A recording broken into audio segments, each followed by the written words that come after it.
Welcome to our YouTube channel. আমার YouTube চ্যানেলে আসার জন্য সবাইকে ধন্যবাদ। 12 বিপিএস হয়ে যাওয়ার পরে মার্চ মাসে আমাদের বাইপাটাইটের এরিয়ার সমেত স্যালারি ঢুকেছিল, সেই জন্য স্যালারি স্লিপ আমি আলোচনা করতে পারিনি।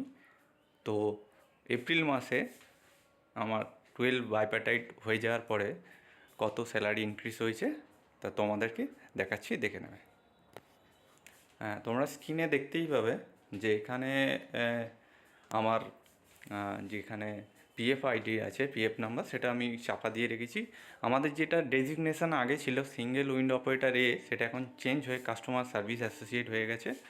আর ইফেক্টিভ যেটা ডিএ আছে এখন 15.73।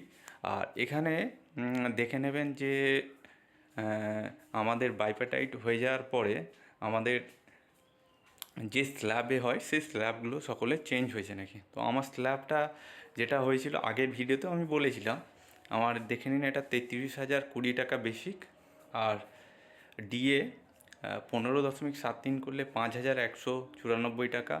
এইচআরএ যেটা বেসিকে 10.25%, ট্রান্সপোর্ট অ্যালায়েন্স 850, আর স্পেশাল অ্যালায়েন্স গ্রেড পে 8,750, আর ডিএ1 স্পেশাল গ্রেড পে 1367, আর ডিএ ট্রান্সপোর্ট অ্যালায়েন্সের উপর দেওয়া হয়েছে।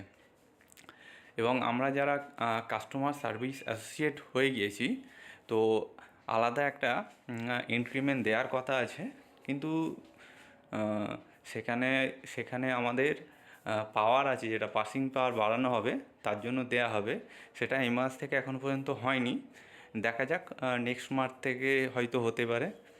এটা এই মাসে আমার টোটাল গ্রস হয়েছে 52,709 টাকা, এবং এনপিএস আর কিছু ডিডাকশান ছিল। গ্রস যেটা নেট স্যালারি পাচ্ছি 47,340। আমার এই ভিডিওটা ভালো লাগলে কমেন্ট করে শেয়ার করে জানাবেন, আর আরও ভিডিও যদি জানতে চান প্লিজ সাবস্ক্রাইব করবেন আমার চ্যানেলটাকে। Thank you for watching.